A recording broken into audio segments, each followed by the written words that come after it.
오늘 하나님께서 저희에게 주시는 말씀은 사무엘하 11장 1절에서부터 14절, 25절에서 27절 말씀입니다. 저와 여러분이 한 절씩 교독할 텐데요. 여러분 말씀을 읽을 때 능력입니다. 여러분 소리를 크게 내셔서 한 절씩 교독하면서 읽도록 하겠습니다. 그 해가 돌아와 왕들이 출전할 때가 되매 다윗이 요압과 그에게 있는 그의 부하들과 온 이스라엘 군대를 보내니 그들이 암몬 자손을 멸하고 랍바를 에워쌌고 다윗은 예루살렘에 그대로 있더라.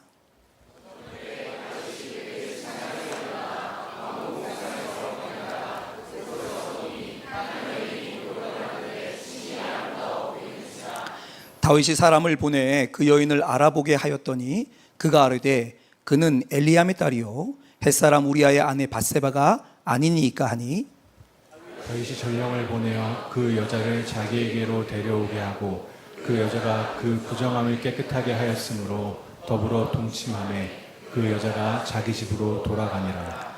그 여인이 임신함에 사람을 보내 다윗에게 말하여 이르되 내가 임신하였나이다 하니라.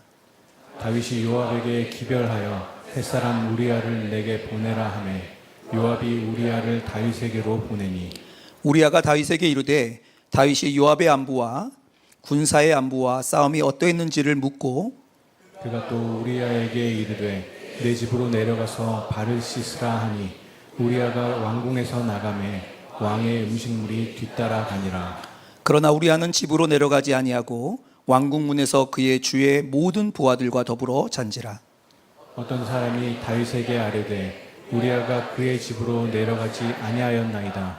다윗이 우리아에게 이르되 내가 길 갔다가 돌아온 것이 아니냐 어찌하여 내 집으로 내려가지 아니하였느냐 하니 우리아가 다윗에게 아뢰되 언약궤와 이스라엘과 유다가 야영 중에 있고 내 주 요압과 내 왕의 부하들이 바깥들에 진치고 있거늘 내가 어찌 내 집으로 가서 먹고 마시고 내 처와 같이 자리이까.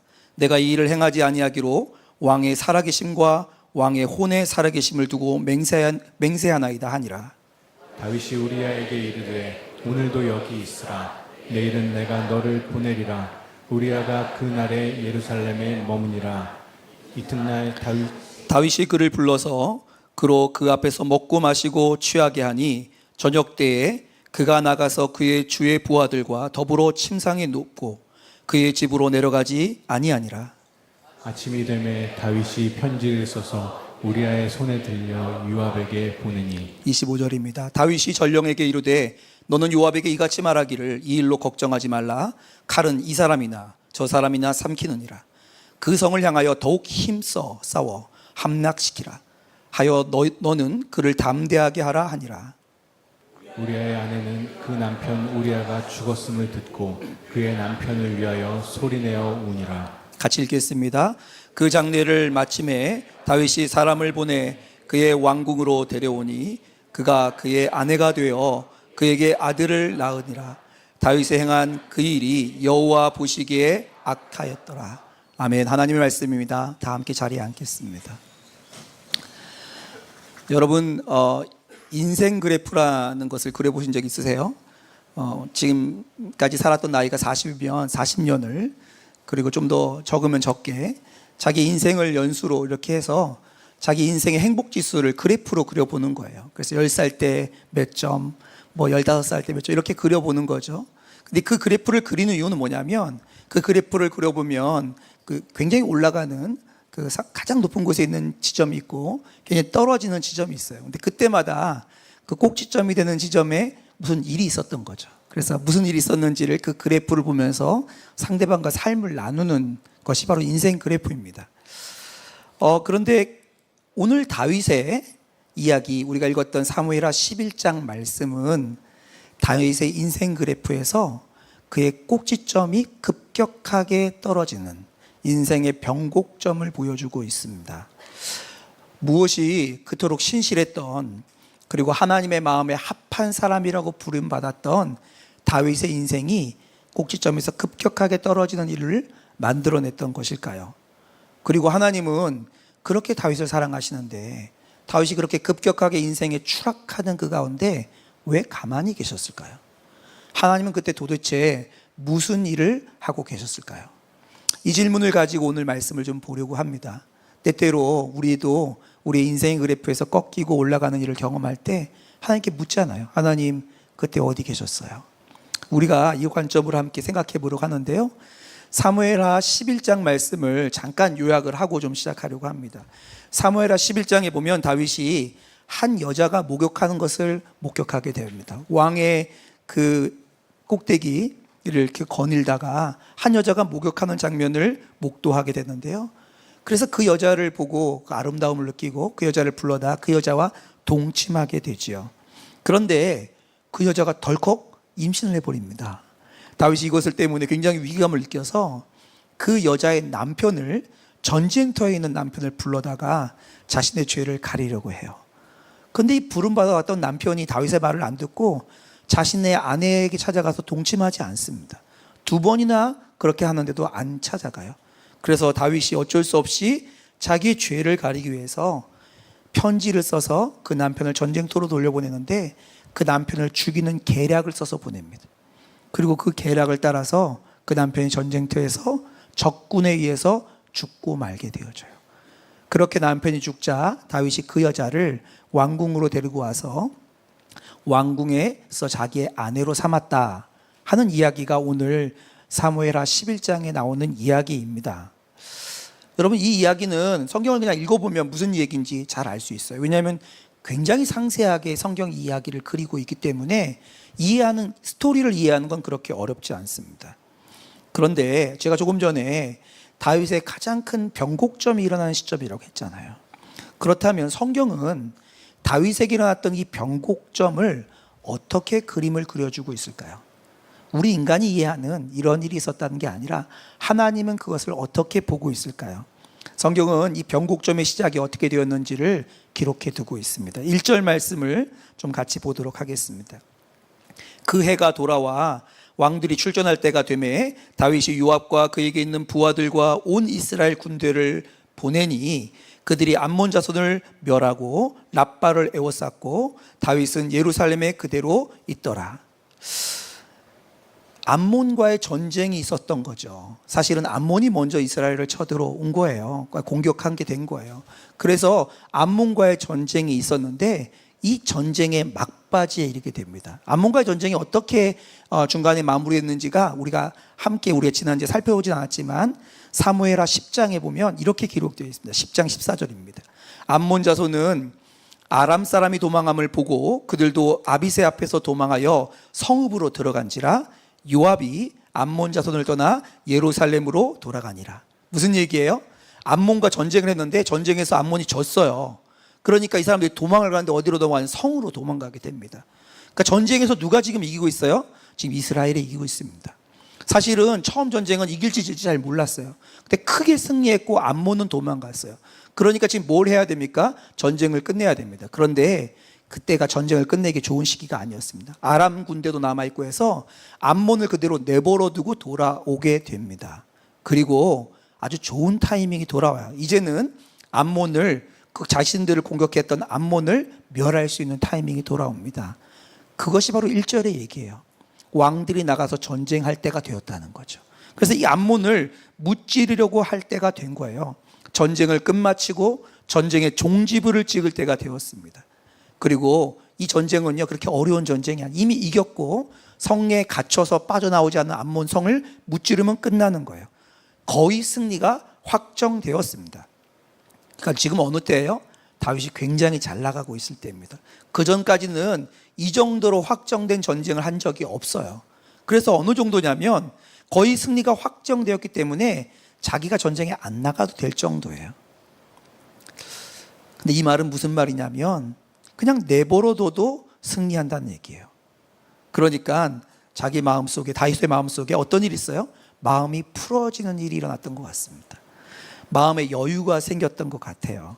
그것이 두 가지 모습으로 나타났는데 첫 번째가 뭐냐면 이 왕들이 전쟁에 나가도 되는 시기에 자기가 전쟁에 안 나가기로 결정하게 됩니다. 부하들만 보내도 충분하다고 생각한 거죠. 좀 바꿔 말해볼까요? 아무 걱정이 없다는 거예요. 특별하게 걱정이 없는 거죠. 그냥 부하들만 보내도 해결되니 염려가 없습니다. 근데 요걸 조금 다르게 해석하면 무슨 뜻이냐? 하나님께 매달리지 않아도 되는 때가 온 거예요. 다윗은 지금까지는요, 하나님 없이는 죽는 사람이었습니다. 하나님 없으면 정말 문자 그대로 죽음 앞에 내몰린 사람이었어요. 근데 이제 암몬과의 전쟁에 승리하고 나니까 더 이상 하나님께 그렇게까지 매달리지 않아도 되는 사람이 되었습니다. 그런 때를 맞이하게 된 거예요. 그래서인지요, 두 번째 증상이 나타나는데, 다윗이 부하들의 전쟁터에 보내고 있음에도 불구하고 그의 마음에 여유를 넘어서 게으른 모습이 보여지기 시작합니다. 2절 말씀 볼까요? 저녁 때에 다윗이 그의 침상에서 일어나 왕궁 옥상에서 거닐다가 그곳에서 보니 한 여인이 목욕을 하는데 심히 아름다워 보이는지라. 성경은 뭐라고 말하고 있냐면 저녁 시간까지, 여기서 말하는 저녁 시간은 오후 3시 이후입니다. 다윗이 침대에 누워 있었다고 말합니다. 그리고 나서 한가하게 옥상을 거닐었다고 말해요. 늦잠을 잔 건지 낮잠을 잔 건지 모르겠지만 다윗은요, 오후 늦은 시간까지 침대에 있었어요. 그리고 이제 침대에 있었던 다윗이 깨서 하는 일이 뭐냐면 옥상을 한가하게 산책하고 있습니다. 그의 마음이 어디에 있는지가 아주 명확하게 드러나는 장면이죠. 여러분 아셔야 되는 게 있는데, 오늘 본문은 그걸 왜 기록해뒀냐? 다윗이 저녁 때쯤에 일어나서 옥상을 거닐 때 그의 마음속에는요, 하나님을 묵상하고 있었던 것은 아닌 것을 보여주고 있는 거예요. 그의 마음속은 전쟁을 염려하거나 지금 전쟁하면서 혹시 죽을 줄 모르는 부하들을 향한 고민이 담겨 있지 않았습니다. 그의 마음이 하나님을 더 이상 이렇게 간절히 붙잡아지 않아도 되는 여유 때문에 그의 마음속에 다른 것들이 들어가기 시작해요.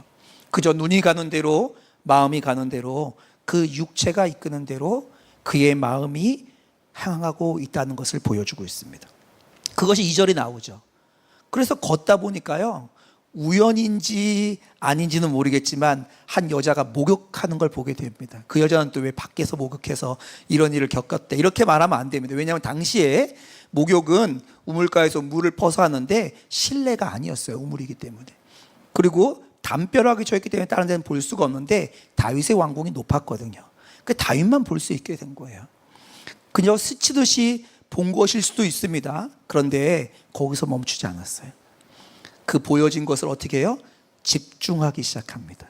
볼 수 있죠. 근데 이렇게 지나가면 될 텐데 거기에 집중해요. 근데 그 집중이 뭘로 바뀌는지 아십니까? 그 집중이 마음을 두는 곳으로 바뀌어요. 그 다음부터는 뭐가 되냐면 묵상이 됩니다. 그것이 다윗의 마음이 흘러가고 있는 거예요. 그걸 어떻게 알 수 있냐면 성경은 이렇게 말합니다. 그 여인이 그의 눈에 아름다워 보였다고 말해요. 이거는 그 목욕하고 있는 여자가 진짜 예뻤냐 안 예뻤냐 이것만 다루고 있는 게 아닙니다. 다윗의 마음에 이미 아내가 있는 그 남편이 된 한 남자의 마음에 외간 여자가 아름답게 느껴지기 시작한 거예요. 다윗의 마음에 그 여자가 들어온 거죠. 그 아름다움을 마음에 품고 묵상하기 시작하니까요, 그 묵상하던 그 여인이 그의 마음속에 자리를 잡게 되어집니다. 그래서 그 마음속에 자리를 잡아요. 이걸 뭐라 그러냐면 묵상한다고 해요. 우리는 성경을 묵상하는 것만 묵상한다고 하는, 사실은요, 무언가가 우리의 눈을 통하여 우리의 마음에 들어와 우리의 마음속에 자리 잡히면 그게 묵상이에요. 그게 묵상이에요. 우리가 그런 묵상을 자주 하죠. 그렇죠? 저는 그런 묵상 안 하는데요, 드라마가 마음속에 들어와 자리가 잡히면 드라마가 묵상이 되잖아요. 그렇죠? 사고 싶은 핸드폰이 어느 순간 검색하다가 조사하다가 스펙을 알아보다가 마음속에 들어와 잡히면 묵상하게 되는 거예요. 다윗이 그렇게 그 아름다움을 묵상하고 있었습니다. 바꿔 말해볼까요? 하나님을 묵상하는 것 대신에 그 여자의 아름다움이 다윗의 마음 가운데 들어와 묵상되었던 거죠. 그래서 다윗의 마음이 사로잡히게 된 것입니다. 3절 말씀 볼까요? 그 결과가 나옵니다. 다윗이 사람을 보내 그 여인을 알아보게 하였더니. 마음에 가득했던 게 뭐예요? 그 여자의 아름다움이에요. 근데 그게 마음속에 묵상되니까 이제는요, 마음속에만 있는 게 아니고 어디로 나오냐면 삶으로 뚫고 나옵니다. 넘어 나와요. 그 여자가 누구인지를 구체적으로 확인하기 시작합니다. 마음에만 품고 있었던 것이 넘어서 이제 자신이 가지고 있는 지위를 사용해서 그 묵상했던 것이 삶의 현실로 이어지도록 만드는 거죠.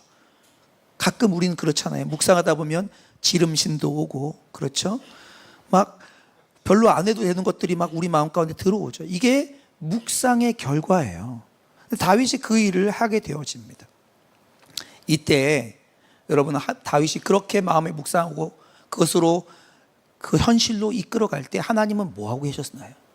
하나님 여기에 개입하고 계신 것을 아셔야 됩니다. 하나님은 개입하실 뿐만 아니라 다윗을 깨우기 시작합니다. 3절을 또 다시 한번 읽겠습니다. 다윗이 사람을 보내 그 여인을 알아보게 하였더니, 묵상이 밖으로 드러났지요. 그가 아뢰되, 보낸 사람이 말하는 거예요. 그는 엘리암의 딸이요 햇사람 우리아의 아내 밧세바가 아니니까, 이렇게 말합니다. 여러분, 이 사람이 지금 뭘 얘기하는지 아십니까? 왕이시여, 그 여인을 알아봤는데 그 여인의 가족들이 누군지 아십니까? 왕의 모사인 아히도벨의 아들이 엘리암인데 그 엘리암의 딸이 그 여자입니다. 뿐만 아니라 그 여자 남편이 있어요. 남편이 있는데 그 남편이 있는 것만이 아니라 누군지 아십니까? 왕의 용사 중에 한 명인, 가장 충성스러운 용사 중에 한 명인 우리아가 그 남편입니다. 이렇게 고백을 한 거예요. 이렇게 보고를 한 거예요. 이 말은 무슨 말이에요? 왕이시여, 꿈 깨시죠, 접으시죠, 이 얘기를 한 거죠. 이렇게 하나님께서 개입하셔서 왕에게 그 이야기를 들려줍니다. 뭐라고 하시는 거예요? 안 된다, 안 된다라고 말씀하고 있는 거죠. 멈춰야 한다고 하나님 말씀하시는 거죠. 그런데요, 그 마음에 묵상이 들어오면 어떤 일이 일어나냐? 하나님의 말씀이 들리지가 않아요. 마음에 그것이 가득 차 있으니까 밖에서 하나님의 말씀이 들리는데도 들리지가 않고 그 하나님의 말씀과 경고를 무시하게 되어집니다. 정욕을 이기지 못하고 결국 밧세바를 불러서, 그 여자를 불러서 그 여자와 동침하게 되어집니다. 이것이 그 마음에 가득한 것을 따랐던 것의 결과예요. 그리고 그 결과가 아주 표면적으로 드러나게 됩니다. 그저 우리는 그냥 그거 한 번쯤 그러고 말 것 같은데 하나님께서 이것에 대한 결과를 보여주시는데 그 결과가 뭐냐? 덜컥 이 여자가 임신을 하게 됩니다. 그리고 자신이 임신했다는 것을 다윗에게 알려줘요. 설마 최악의 경우 이럴 수도 있겠다 했겠지만 그런 일이 일어나겠어? 했던 일이 일어나게 된 거죠. 과학적으로, 의학적으로, 현대 지식적으로 생각해 보면 그 확률이 얼마인데 그게 일어난 거지? 이렇게 판단, 참 재수도 없어, 어떻게 그런 일이 일어났지? 이렇게 판단할 수 있을지 모르겠지만 성경은 이것을 우리에게 뭐라고 말하고 있냐면 하나님이 그 가운데 개입하고 계시다고 말하는 거예요. 우리의 인생에도요, 이런 일들이 있어요. 설마 하는 일들이 우리 가운데 덜컥 일어납니다. 근데 그게 그냥 재수도 없지, 왜 이런 일이 일어났어, 그런 게 아니고요. 하나님이 우리 인생 가운데 개입하고 계신 거죠. 그럼 뭐 하시는 거예요? 빨간색 신호등을 보여주고 계신 거예요. 그만 가야 돼, 더 가면 안 돼 라고 말씀하고 있는 거죠. 다윗에게도 그 임신이라는, 자기가 임신시켰다는 것을 부인할 수 없을 그 확실한 증거를 보여주시며 다윗에게 붉은색 신호등을 보여주고 있는 것입니다. 그러나 그런 하나님의 경고도요, 다윗에게는 들리지 않습니다. 하나님이 그 정도 강력하게 보여주면 멈출만도 한데 다윗은요, 어떤 결정을 내리냐면 자신의 죄, 자신의 과오를 숨기는 것으로 결정을 내립니다. 그래서 어떻게 하죠? 아주 치밀하고 굉장히 현실적인 대안을 가지고 대처하기 시작합니다. 그것이 바로 그 여자의 남편을 부르는 거예요. 전쟁에 나가 있는 그 여자의 남편을 불러서 오래간만에 집으로 돌아왔으니 돌아오면 아내와 잠자리를 할 거고, 아내와 잠자리를 하면 그때 임신한 임신이 이 남편으로 한 것이라고 말하면 되겠지 라는 생각으로 남편을 불렀던 것입니다. 그런데 문제가 생겼습니다. 문제가 뭐죠? 우리아가 돌아왔는데 돌아온 것까지는 좋은데 자기 집으로 돌아가질 않네요. 아내를 만나질 않네요. 아내와 잠자리를 하지 않네요. 이건 심각한 문제예요. 가서 잠이라도 자야지 뭐라고 말할 텐데 아무 일도 일어나지 않으니까 너무너무 심각한 문제를 맞이한 다윗이요, 2번이나 명령합니다. 돌아가서 너의 아내랑 잠자라. 그래도 말을 안 들어요. 그리고 어떻게 하냐면 두 번째 날에는 술을 잔뜩 먹여서 취하게 만듭니다. 인사불성이 되게 해서 자기도 모르는 사이에 집으로 돌아가도록 하려고 해요. 그런데도 집으로 돌아가지 않습니다. 하나님은 이 과정 가운데서도요, 그냥 가만히 계신 게 아니고 다윗에게 말씀하세요.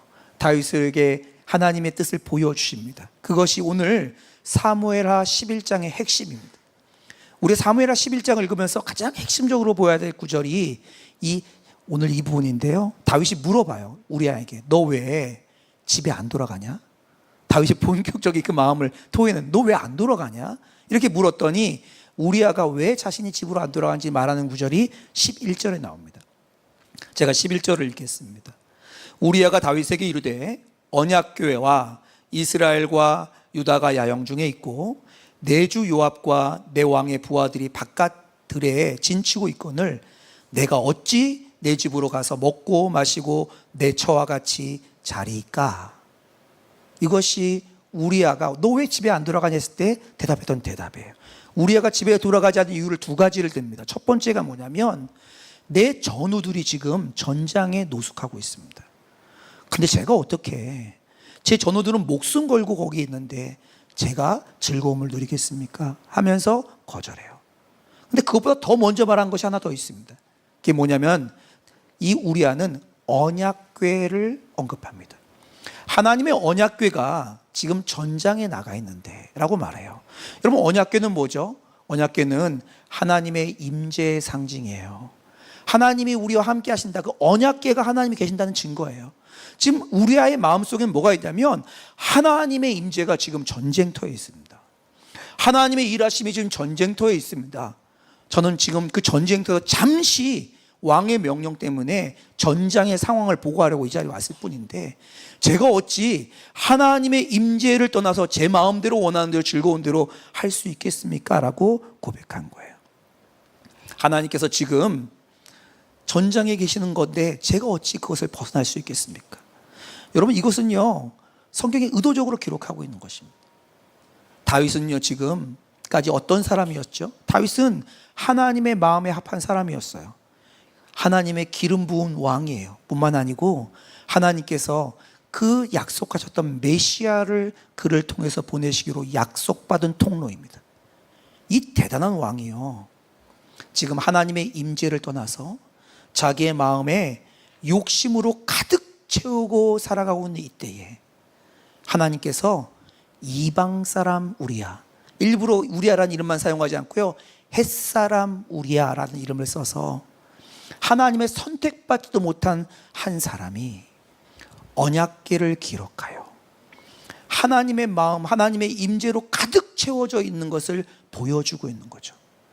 하나님은 의도적으로 다윗이 하나님의 마음을 떠나 다른 것으로 가득 채운 것과 우리아의 마음이 하나님의 임재로 가득 채워 있는 것을 비교해서 보여주고 있습니다. 대조시켜서 보여주고 있어요. 하나님은요 이 고백을 통해서 우리아의 이 육성으로 들리는 이 고백을 통해서 다윗을 깨우고 있는 거죠. 하나님의 임재를 떠난 다윗을 향해서 하나님 말씀하고 있는 거예요. 다윗아 다윗아 너 지금 너의 마음을 가득 채우고 있는 게 무엇이냐?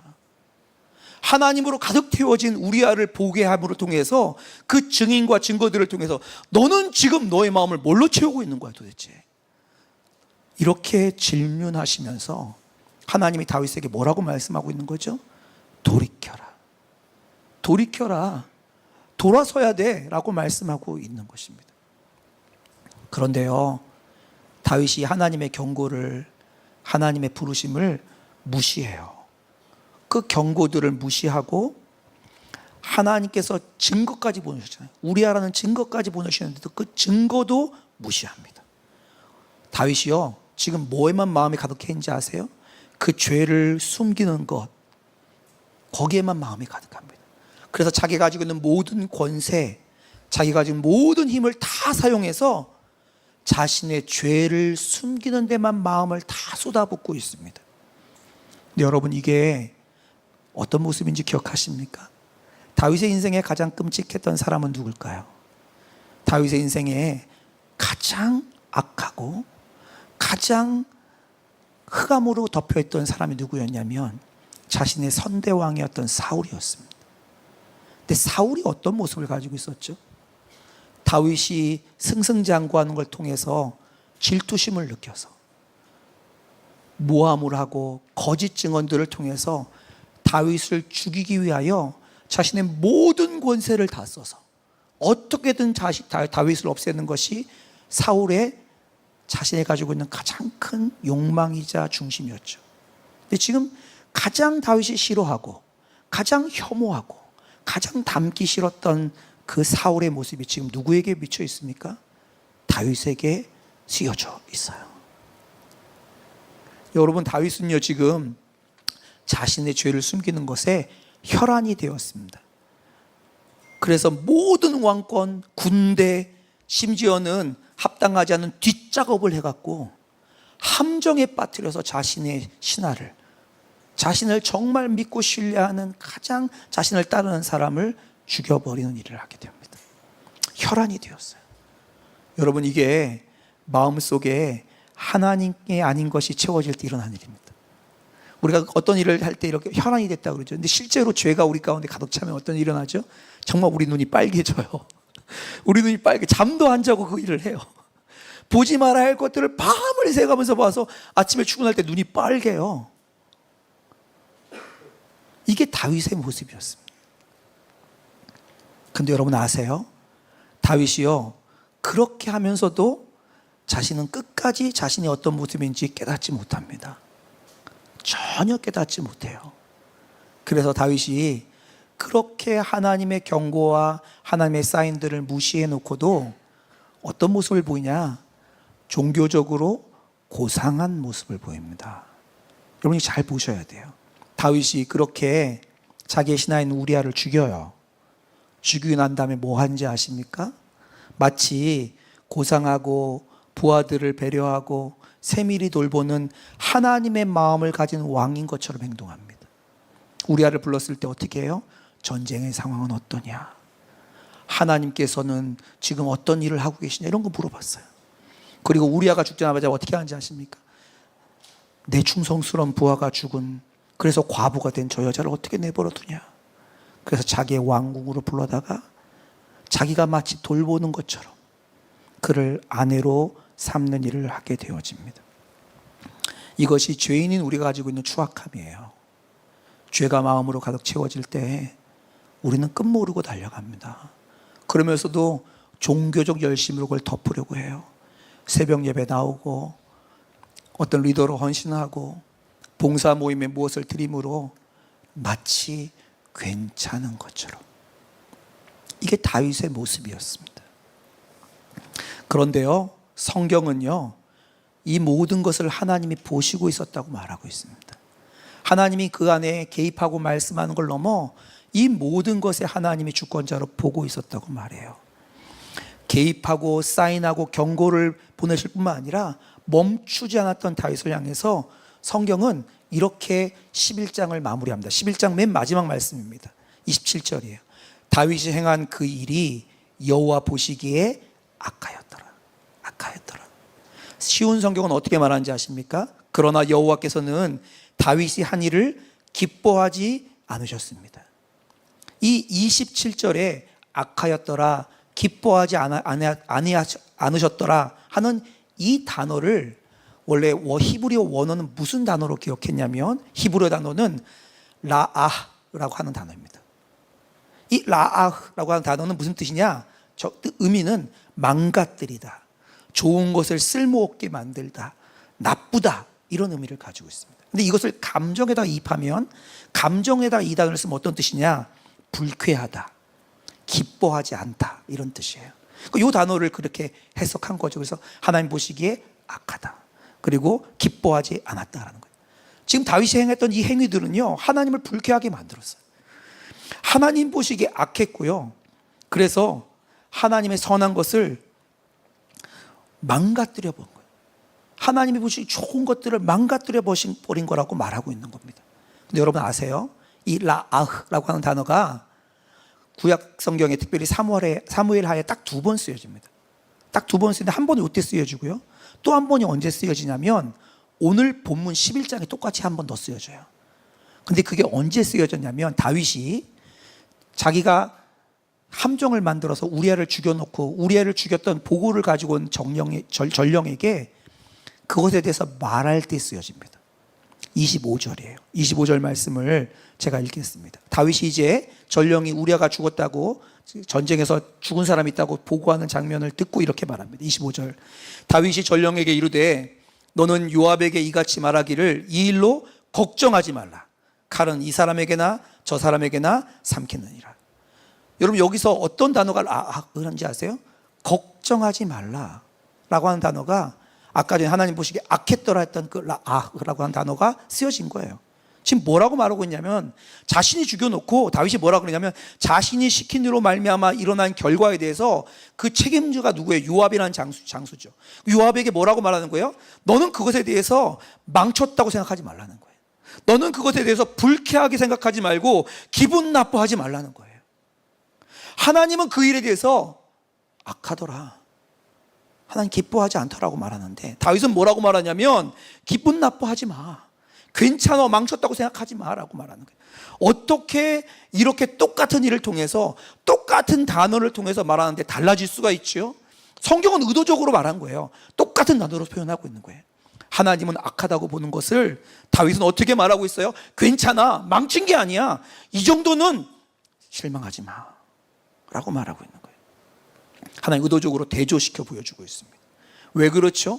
하나님의 마음을 떠나서 그 선택들이 계속 이어지면 어디로 가는지를 보여주고 있는 거예요.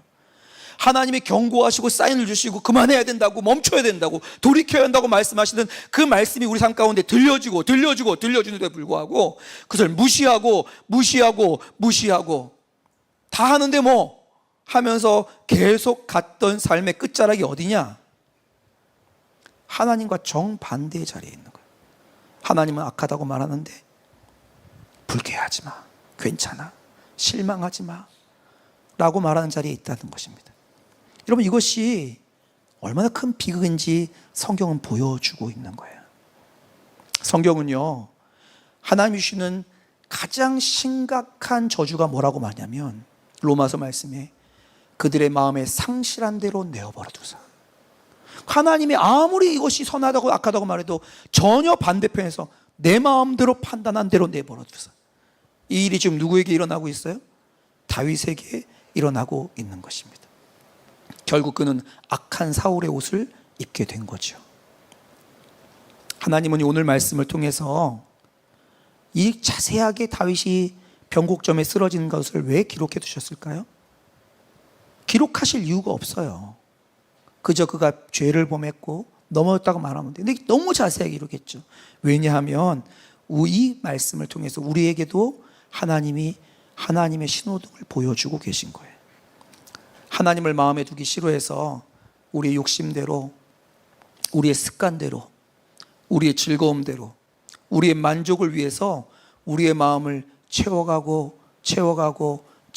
있는 우리를 향해서 그렇게 하나님의 경고를 듣지 않고 계속 달려가면 그 최후의 정거장이 무언지를 우리에게 보여주는데, 하나님이 악하다고 하는 것을 괜찮다라고 말하는 것에 가게 된다고 말해주고 있는 것입니다.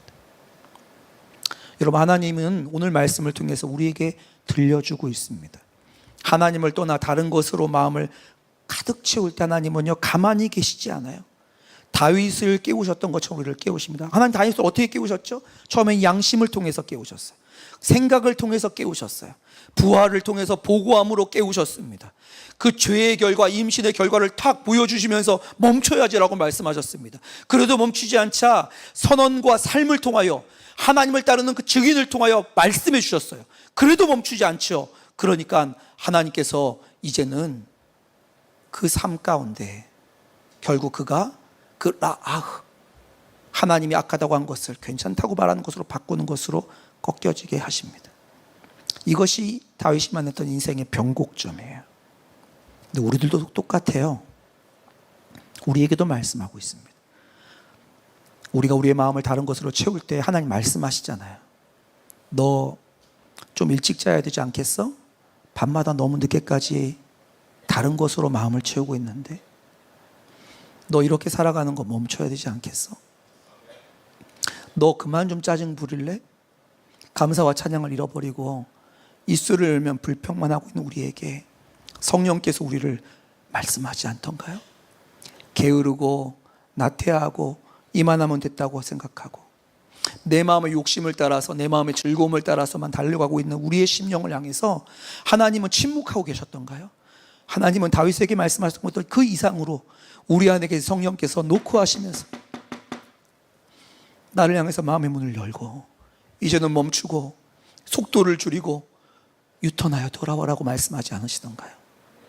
다윗은 그 말씀을 무시하고 그의 마음에 원하는 것으로 채우고 묵상하고 그것에 뿌리를 내리다 보니 결국은 그 끝자락이 여기까지 오게 되었습니다. 여러분, 하나님께서 우리 인생에 빨간색 신호등을 보여주는 것이 축복입니다. 여러분, 이것을 분명하게 들으셔야 돼요. 하나님이 멈추라고 할 때 그것을 보여주는 것이 우리를 짜증나게 하거나 우리를 하나님께서 도와주지 않는 게 아니고 우리를 향한 가장 큰 축복을 보여주고 있는 것을 여러분 믿으셔야 합니다. 하나님 돌이키기 바라시는 하나님의 그 애타는 호소가, 애타는 외침이 우리의 심령 가운데, 우리 삶 가운데 계속해서 들려주고 있어요. 죄를 향해서 달려가고 있는 우리를 향해서, 죄의 습관을 계속 고소하고 있는 우리를 향해서 이제는 멈춰야지, 그리고 오늘 이 시간 하나님께서 하나님의 말씀을 통하여 다윗이 그렇게 가다가 인생의 변곡점을 만난 거야. 나는 너가 멈추기를 원한다. 말씀하고 있는 거야. 여러분, 하나님 우리를 두렵게 하려고 이 말씀 주신 거 아닙니다. 여러분, 오해하시면 안 돼요. 이 말씀을 들으면서 마음만 무겁다, 너무 힘들다, 오해하시면 안 됩니다. 하나님 뭐라고 말씀하고 있냐면 빨간색 신호등이 켜진 것을 인식만 하고 지나가는 거. 아, 빨간색 신호등이 안 되는데 하고 지나가는 것이 더 이상 지속되면 안 된다는 거예요. 하나님 우리에게 살 길을 열어주고 계신 거예요. 멈추지 않으면 너 사고를 만난다. 빨간색 신호를 무시하고 지나가는데 괜찮더라? 한 번, 두 번, 10번. 그러다 어느 날 큰 사고를 만나게 되기 전에 멈춰라라고 말씀하고 있는 거예요. 여러분의 인생 가운데 하나님 말씀하시는 게 무엇인가요? 하나님이 여러분의 인생 가운데 빨간색 신호등을 보여주며 멈추라는 것이 그렇게 대단한 것인가요?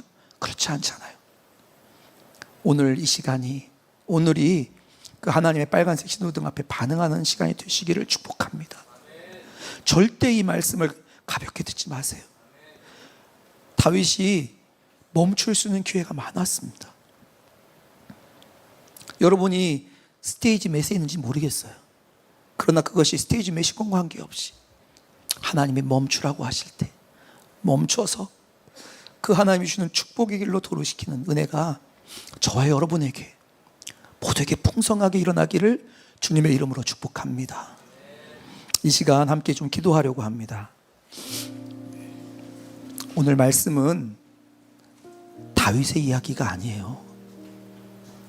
다윗의 이야기를 통해서 우리를 부르시는 우리의 이야기입니다.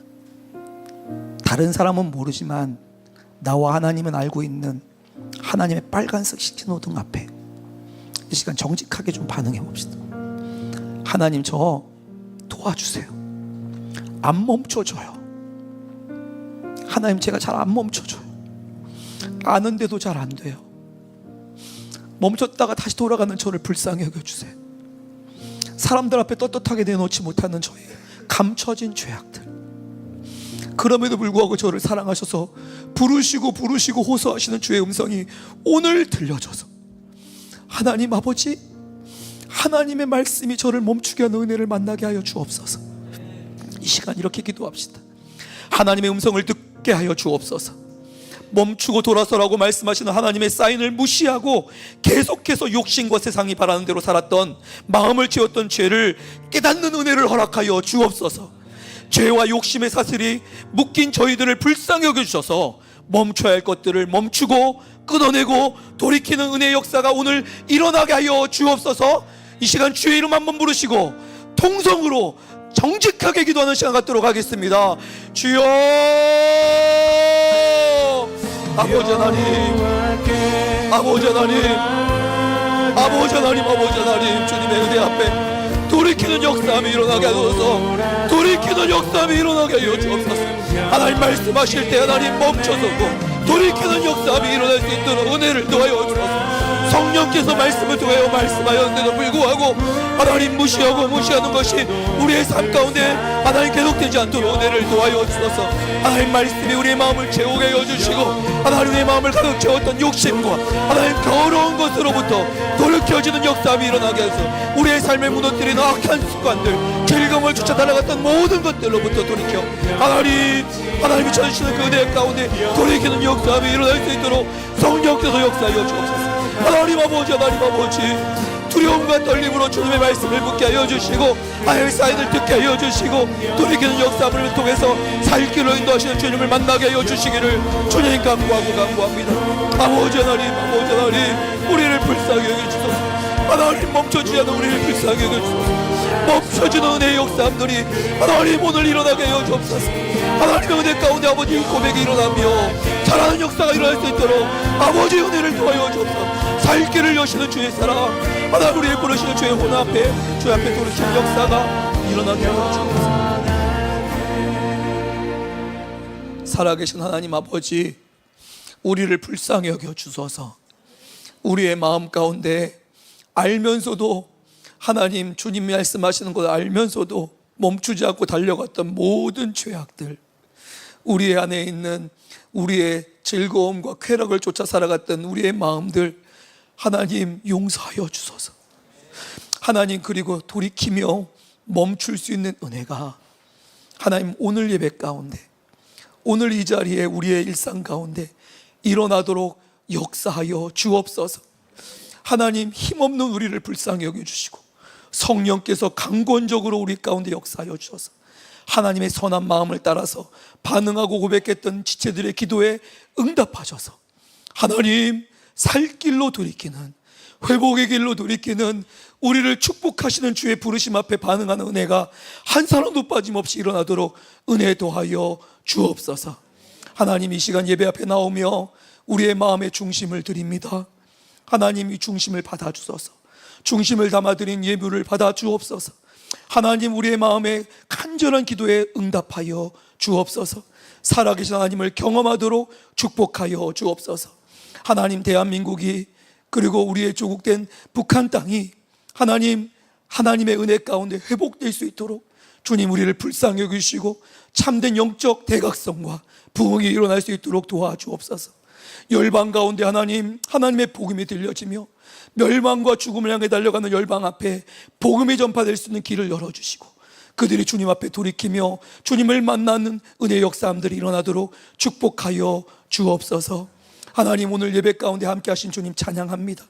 예배당을 넘어 돌아가는 그 현장 가운데도 속회의 현장 가운데도 하나님으로 충만케 하셔서 매 순간이 주님과 동행하며 주님 안에 거하는 시간이 되도록 축복하여 주옵소서. 예수 그리스도의 이름으로 기도드리옵나이다. 아멘. 네, 이 시간 다 함께 일어나셔서 우리의 결단을 찬양으로 올려드리도록 하겠습니다.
그는 변치 않네. 여호와께 돌아가자. 우린 넘어져도 그 사랑 영원하네. 축도하겠습니다. 이제는 우리 주 예수 그리스도의 은혜와 아버지 하나님의 증량할 수 없는 사랑하심과 성령님의 감동 감화 교통하심, 특별히 우리 심령 가운데 우리의 걸음걸음을 감찰하시며 우리에게 말씀하시며 돌이키라고 사랑에 초청하시는 성령의 역사하심이 오늘 이 자리에 나와서 예배드리는 모든 다윗 공동체 위에, 온라인으로 예배하는 모든 성도들 위에, 함께 예배함으로 나온 모든 지체들 위에 영원토록 함께 하시기를 축원하옵나이다. 아멘.